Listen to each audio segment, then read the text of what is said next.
car je reconnais mes fautes. Seigneur, pardonne-moi, écoute ma prière, prête l'oreille aux paroles de mon cœur, mon Dieu. Pardonne-moi, Seigneur. Pardonne-moi, car je reconnais mes fautes. Seigneur, pardonne-moi, écoute ma prière, prête l'oreille aux paroles de mon cœur, mon Dieu. Pardonne-moi, Seigneur. Pardonne-moi, car je reconnais mes fautes. Seigneur, pardonne-moi, écoute ma prière, prête l'oreille aux paroles de mon cœur, mon Dieu. Pardonne-moi, Seigneur. Pardonne-moi, car je reconnais mes fautes. Seigneur, pardonne-moi, écoute ma prière, prête l'oreille aux paroles de mon cœur, mon Dieu. Pardonne-moi, mon roi. Pardonne-moi, car je reconnais mes fautes. Seigneur, pardonne-moi, écoute ma prière, prête l'oreille aux paroles de mon cœur, mon Dieu. Pardonne-moi, Seigneur. Pardonne-moi, car je reconnais mes fautes. Seigneur, pardonne-moi, écoute ma prière, prête l'oreille aux paroles de mon cœur, mon Dieu. Pardonne-moi, Seigneur. Pardonne-moi, car je reconnais mes fautes. Seigneur, pardonne-moi, écoute ma prière, prête l'oreille aux paroles de mon cœur, mon Dieu. Pardonne-moi, Seigneur. Pardonne-moi, car je reconnais mes fautes. Seigneur, pardonne-moi, écoute ma prière, prête l'oreille aux paroles de mon cœur, mon Dieu. Pardonne-moi, Seigneur. Pardonne-moi, car je reconnais mes fautes. Seigneur, pardonne-moi, écoute ma prière, prête l'oreille aux paroles de mon cœur, mon Dieu.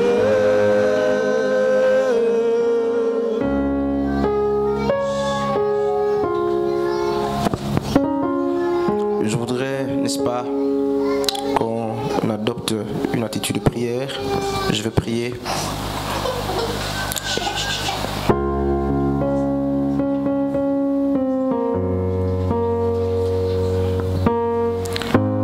Et les temps sont difficiles. Nous sommes en train de vivre une période très difficile, une période qui nécessite que la foi demeure et qu'elle soit davantage, n'est-ce pas, posée sur un véritable roc.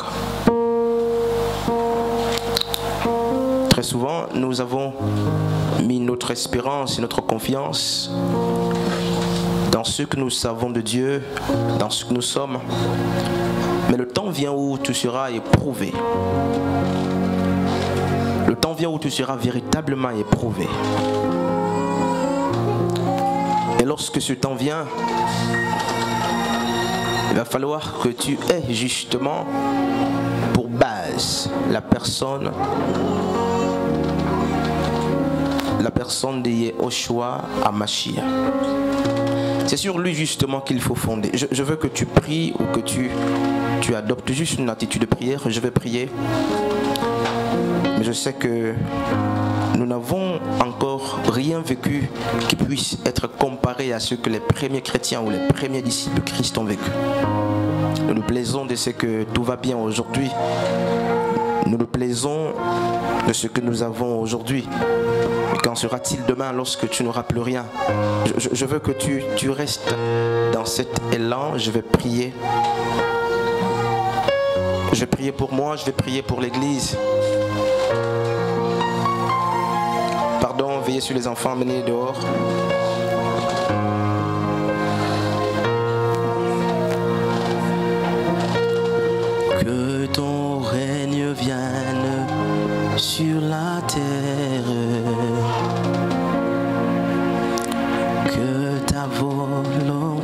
sois parmi nous. Que ton règne vienne sur la terre.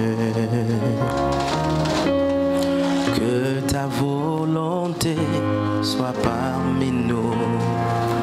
Que ton règne vienne. Que ton règne vienne sur la terre. Seigneur, nous te bénissons, nous t'honorons, nous te Que ta glorifions, que tu connais cette volonté église soit mieux que nous. parmi nous. Que ton règne vienne. Que ton Voici nos cœurs, voici nos vies, Père. sur la terre. Nous voulons davantage que tu prennes le plein contrôle et que tu sois par excellence le rocher sur lequel nous avons bâti. Nous voulons bâtir sur toi la personne de Yeshua. Tu as dit à Pierre que tu es Pierre. Et sur le rocher véritable, la personne de Yeshua est le rocher. Et Paul a dit en 1 Corinthiens qu'il est ce rocher qui marchait avec le peuple d'Israël dans le désert. Nous voulons, Seigneur, nous recommander à toi entièrement. Nous prions de sorte que lorsque ces vents souffleront davantage, Seigneur, que notre foi ne faillisse point. Nous voulons demeurer, Seigneur, cachés. Voici l'Église. Voici des hommes et des femmes, des jeunes gens et des enfants qui ont mis leur foi en toi, Seigneur. Christ en nous l'espérance de la gloire, et nous croyons que notre gloire réside dans la personne de Christ. Seigneur, tu nous montres cette montagne, Seigneur, qui s'effondre et qui tombe. Nous prions, Seigneur, que tu sois là. Que tu sois là et que tu demeures. Nous voulons reposer, demeurer à l'abri du Très-Haut pour reposer à l'ombre du Tout-Puissant. Ne permets pas un seul instant que l'ennemi se réjouisse à notre sujet. Mais prie aussi pour nous, comme tu as dit à Pierre. Satan t'a réclamé pour te cribler, mais j'ai prié pour toi pour que ta foi ne faillisse point. Seigneur, implore le Père en notre faveur. Toi qui es notre intercesseur par excellence. À toi la miséricorde, la louange.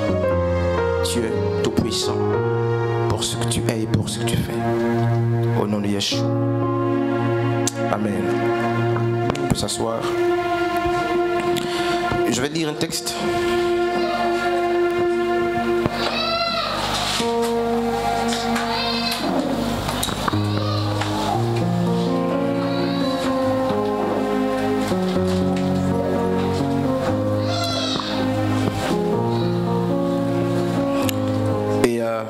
Nous parlons du pardon divin qui est spirituel. Le pardon divin est spirituel.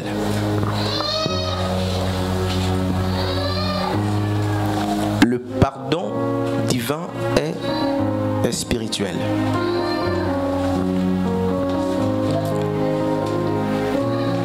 Et lorsque la sœur Chiron était en train de conduire les temps de chant, il y a un chant où elle disait: Seigneur, pourquoi restes-tu dans le silence? Pourquoi es-tu dans le silence quand je t'appelle? Et c'est là justement que le Seigneur me répondait. Et je disais merci Seigneur parce que tu nous parles. Oui, très souvent nous prions, nous chantons, nous adorons.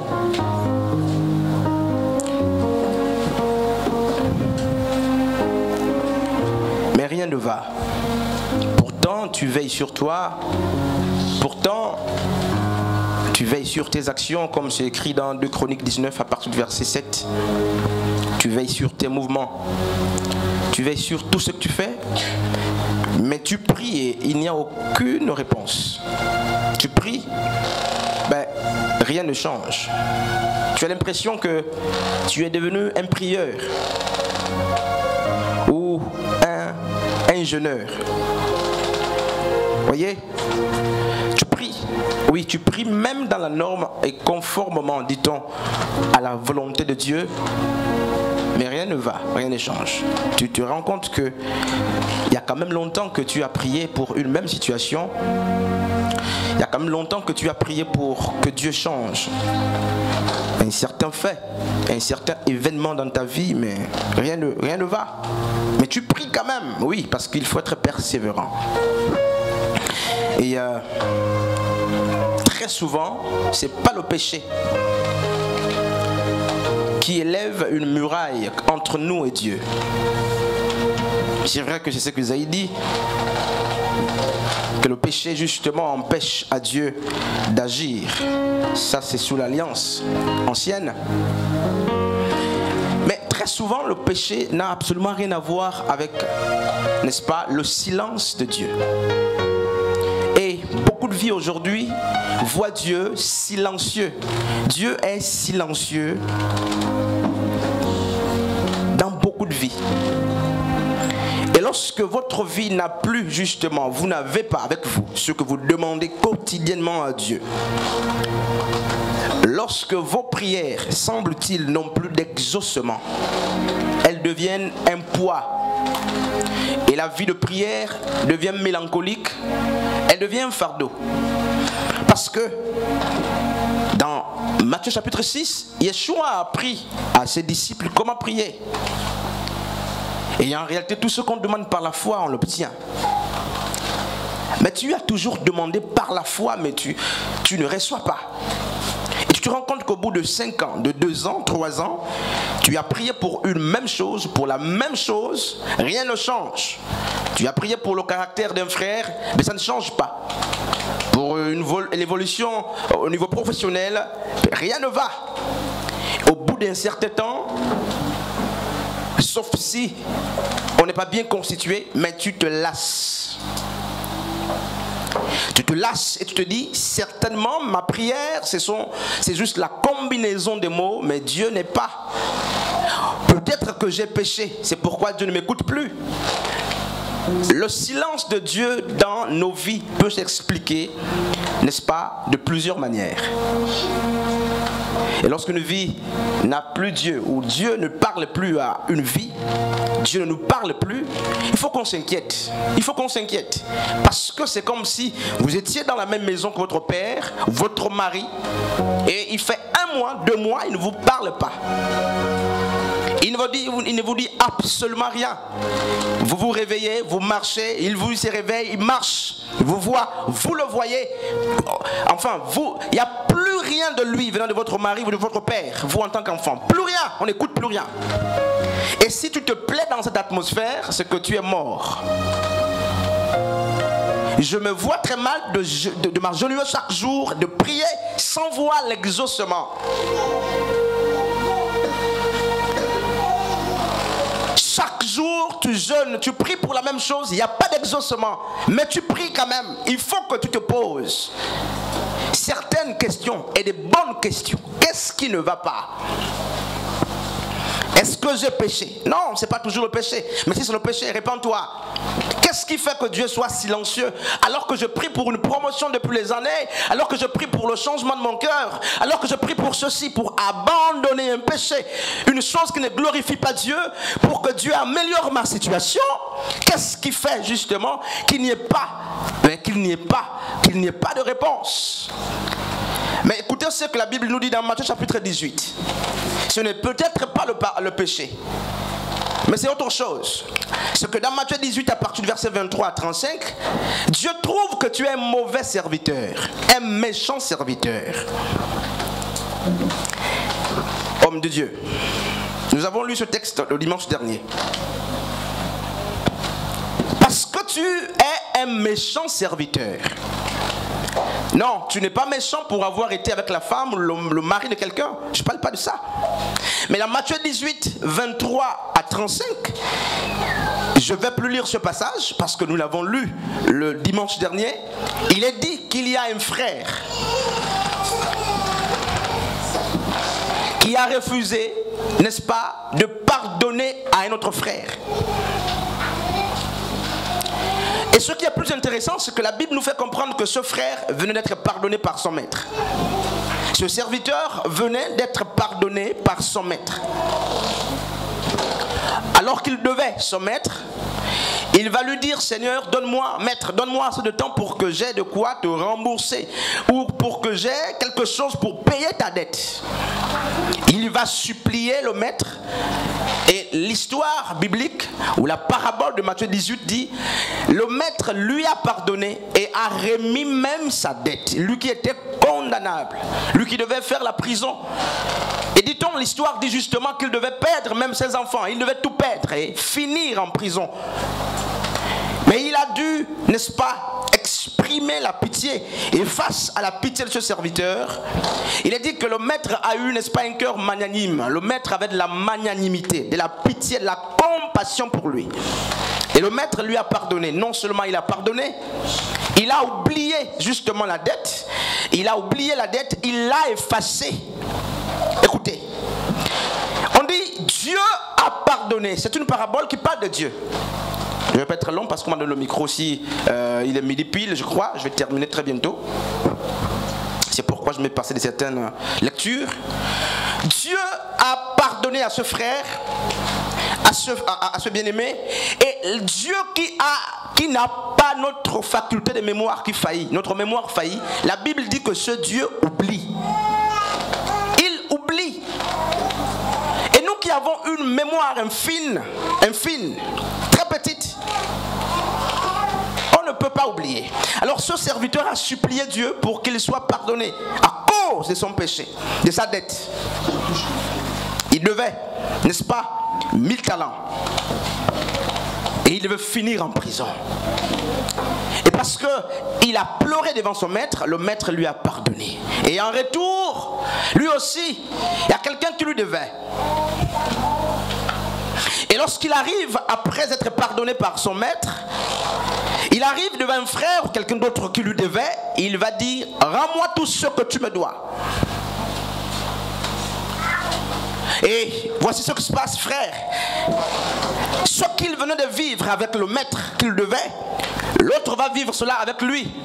Le frère qui devait justement va aussi dire, aie pitié de moi, accorde-moi quelque temps pour que j'ai de quoi payer ta dette. Il venait justement, frères et sœurs, de vivre la grâce de Dieu. Dieu venait de lui pardonner. Et le voici en train justement de refuser le pardon. Lui qui venait d'être pardonné. C'est un message, c'est un enseignement normalement que j'ai prévu. Mais avec le temps, peut-être qu'on reviendra un jour. Je ne vais pas le donner dans l'intégralité comme il est conçu. Je vais aller direct. Ah oui, frère Anne, hein, sœur